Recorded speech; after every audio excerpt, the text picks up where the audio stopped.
আসসালামু আলাইকুম প্রিয় দর্শক, আপনাদের একটা ছোট্ট ঘটনা, ছোট্ট না মোটামুটি একটা বড় ঘটনাই আমি বলবো, স্মরণ করে দিই।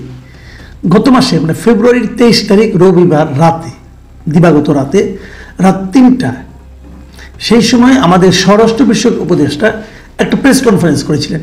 আপনাদের নিশ্চয়ই মনে আছে, মনে থাকার কথা। এই কারণে কথা যে এর আগে কখনো কোনো মন্ত্রী এভাবে রাত 3টার সময় জরুরি সংবাদ সম্মেলন ডাকেনি। উনি ডেকেছেন এবং উনি ডেকে সেখানে অনেক কথা বলেছেন যে আইন শৃঙ্খলা পরিস্থিতির কিভাবে চেঞ্জ করা হবে, কিভাবে না করা হবে। এরা আপনারা দেখবেন এখন প্রচুর চেঞ্জ হবে। তারপরে দোষীও করেছেন, কাউকে কাউকে দায়ীও করেছেন যে পলাতক যারা আছে এই আওয়ামী লীগ এবং তার দোসররা, তারাই নাকি আইন শৃঙ্খলা পরিস্থিতির অবনতি ঘটাচ্ছে।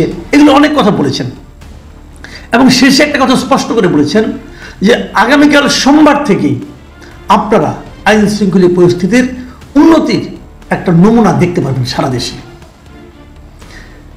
সেই সোমবার আজকে 8 দিন 9 দিন হয়ে গেল।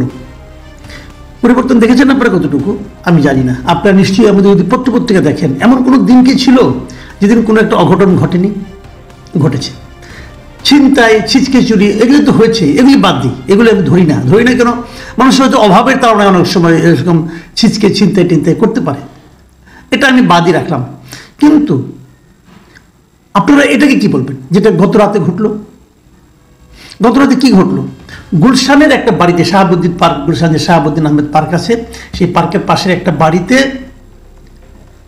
এইচটি ইমামের ছেলে সাবেক সংসদ সদস্য তানভীর ইমাম থাকেন, এই ধরনের একটা গুজব ছড়ানো হয়েছে এবং ছড়িয়ে বলা হয়েছে সেই বাসায় অনেক আওয়ামী লীগের অনেক বড় বড় যাদের নাকি যাদের বিরুদ্ধে গ্রেপ্তারি পরোয়ানা আছে, তারা সেখানে লুকিয়ে আছেন।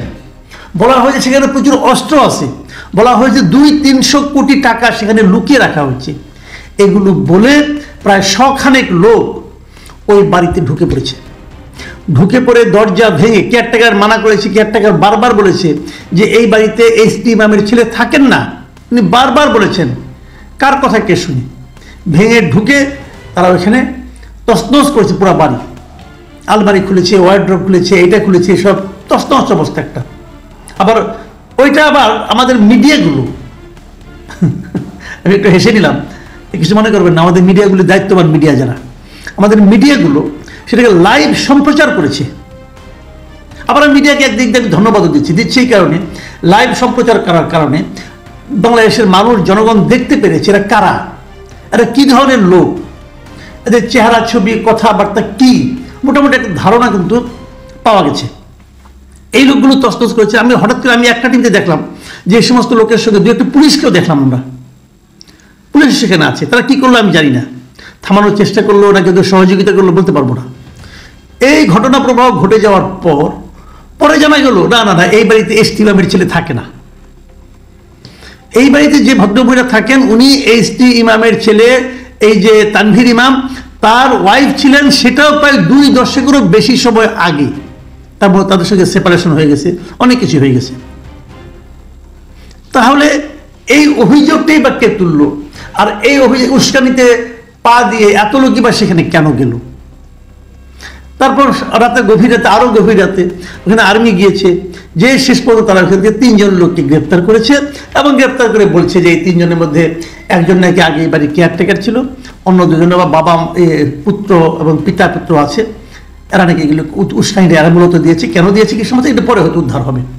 তো এখন এই ঘটনাগুলি ঘটে গেল। এখন আমার কথাটা কোথায়? আমি কিন্তু এই ঘটনা, এটা তো খারাপ ঘটনা, অবশ্যই পুলিশ তারই করবে, পেছনে কারণ উদ্ঘাটন করবে, সবই করবে। কিন্তু আপনারা একটা কথা বলেন, যাদের বাড়িতে ঘটনাটা ঘটলো তারা, আপনি ভাবেন তো একবার, এই 100 জন লোক আপনার বাড়ির সামনে চলে এসে বলছে এই বাড়িতে আওয়ামী লীগের লোক আছে, বলছে এই বাড়িতে অস্ত্র আছে, বলছে এই বাড়িতে 200-300 কোটি টাকা আছে।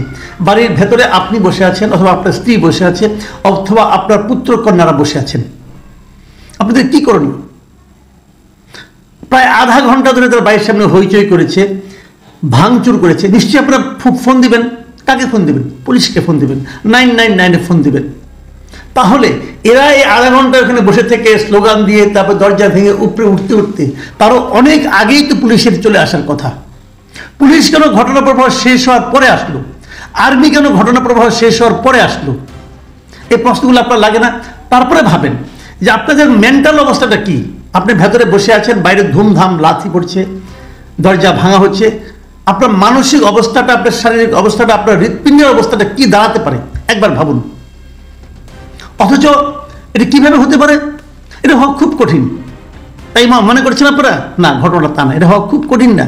এটা হওয়া বাংলাদেশে এখন এই সরকারের আমলে, এই সরকারের আইন শৃঙ্খলার উপর যে নিয়ন্ত্রণ, তার কারণে এই ধরনের ঘটনা পৃথিবীর সমস্ত দেশের জন্য কঠিন হলেও আমাদের দেশের জন্য এটা খুব সহজ। কিছুই করার দরকার নাই। মাত্র 10-12 জন লোক যে একটা বাড়ির সামনে বলবে যে এই বাড়িতে আওয়ামী লীগের লোকজন পালিয়ে আছে, এই বাড়িতে অমুক মন্ত্রী পালিয়ে আছে, এই বাড়িতে আওয়ামী লীগের লোকজন অস্ত্র লুকিয়ে রেখেছে, এই বাড়িতে আওয়ামী লীগের লোকজন 500-600 কোটি টাকা লুকিয়ে রেখেছে, চলো ভাঙি। সবাই দেখবেন ভাঙার জন্য উঠে পড়ে লাগছে, এবং এটা চলছে এই দেশে। আপনাকে দরজা ভাঙা না, বিল্ডিং ভেঙে দেওয়া হচ্ছে। কোনো শাস্তি হয়েছে এ পর্যন্ত? কোনো একটা শাস্তি হয়েছে? সরকার দূরে দাঁড়িয়ে তামসা দেখে। এদেরকে উপদেশটা বাড়ানো হয়েছে তামাশা দেখার জন্য। নিজেরা তামাশা করেও আবার মধ্যরাতে। কিছু লোক তামাশা করেন আর কিছু লোক তামাশা দেখেন। সারা দেশের মানুষকে তামাশা দেখান। মিডিয়াগুলোর সৌজন্যে আমরা সেই তামাশা দেখি। আর যারা প্রকৃতই নিরীহ মানুষ, আর যারা শান্তিপ্রিয় মানুষ, যারা আইন মান্যকারী মানুষ, তারা সেটা দেখে এবং আতঙ্কিত হয়। এ কোন দেশে, এ কাদেরকে আমরা দায়িত্ব দিয়েছি এই দেশ চালানোর জন্য? তারা কি চালাচ্ছে? আপনি বলবেন ধুর, এগুলি কোনো বিষয় না। দুদিন আগে তো বিবিসির কাছে আমাদের প্রধান উপদেষ্টা বললেন দেশের আইন শৃঙ্খলা পরিস্থিতি খুব ভালো, বলেছিলেন না? আমি প্রধান উপদেষ্টাকে জিজ্ঞাসা করতে চাই, ভাই আপনি একজন গুরুত্বপূর্ণ ব্যক্তি ছিলেন, অনেকদিন ধরে এখনো আছেন, আপনি দেশের দায়িত্ব নিয়েছেন, সরকার চালানোর দায়িত্ব নিয়েছেন, কালকের এই দৃশ্য আপনি দেখেননি?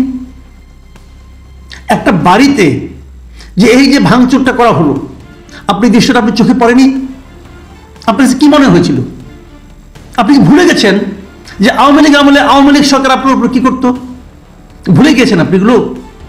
আপনার তখন মানসিক স্ট্যাটাসটা কি ছিল? আপনার মানসিক অবস্থাটা কেমন ছিল? নাকি আপনি সেই মানসিক অবস্থাটা সকলের মধ্যে ছড়িয়ে দিতে চান? এটি আপনার মোটর, যেটা নাকি শেখ হাসিনার ছিল। শেখ হাসিনার বাবা মা সবাইকে, পরিবারকে কিছু লোক হত্যা করেছিল, এবং উনি হয়তো মনে করতেন এই দেশের মানুষই তাদের হত্যা করেছে, অতএব এই দেশের মানুষের মধ্যে উনি আতঙ্ক ছড়িয়ে দেওয়ার চেষ্টা করেছিলেন। সেই কাজটাই কি আপনি করছেন? যে পুরো দেশের মানুষকে দেখাচ্ছেন, দেখো শেখ হাসিনা যখন আমাকে এরকম টর্চার করেছে, আমাকে এরকম 8তলা 9তলা পর্যন্ত হেঁটে উঠতে বাধ্য করেছে, তখন আমার মনে কি চলেছিল ওটা তোমরা তো বুঝবা না, আসো বুঝাই দিই। আপনি কি এভাবে সবাইকে বোঝাচ্ছেন? আপনি কি এই জাতির উপর প্রতিশোধ দিচ্ছেন? কি হচ্ছে? কারণ প্রকারগুলো নিয়ন্ত্রণ নাই, কেউ কিছু বলে না। সহজ কাজ, কিন্তু কোনো কঠিন না। প্রথম দিনে যারা গেলে ভাঙচুর করলো, যারা বিভিন্ন ভবন ভাঙলো এবং সেখানে বড় বড় ফ্ল্যাগ নিয়ে যারা নাকি এখানে ছবি তুললো, তাদেরকে আপনারা ধরতে পারছেন একজনকে পর্যন্ত? ধরার চেষ্টা করেছেন? যদি না ধরেন তাহলে তারা কি সিগন্যাল পাবে? তারা সিগন্যাল পাবে এই কাজ করা যায়, তারা সেই কাজই করছে। এবার কি হলো? আপনি 3 জনকে ধরেছেন, কি বলছেন? এই 3 জন উস্কানি দিয়েছে। ওকে উস্কানি দিয়েছে, এই 3 জনের শাস্তি হবে।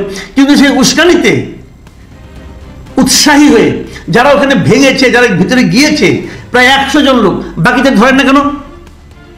ধরেন তো খুব সহজ। আপনি সবগুলো টিভির যে রিপোর্টিং আছে, সবগুলো টেলিভিশনের ভিডিও রিপোর্টিং আপনি যেগুলো আছে সেগুলো স্ক্যান করেন, প্রত্যেকটা লোকের চেহারা ওখানে পেয়ে যাবেন। যে সবগুলো স্ক্যান করলে পাবেন আপনি, কারণ এক একটা ক্যামেরা এক এক জায়গায় ছিল। ওই ক্যামেরা দেখানো প্রত্যেকটা লোকের স্টিল ছবি করেন, করে মিডিয়াতে জানায় যে এই লোকগুলিকে আমরা গ্রেপ্তার করতে চাই।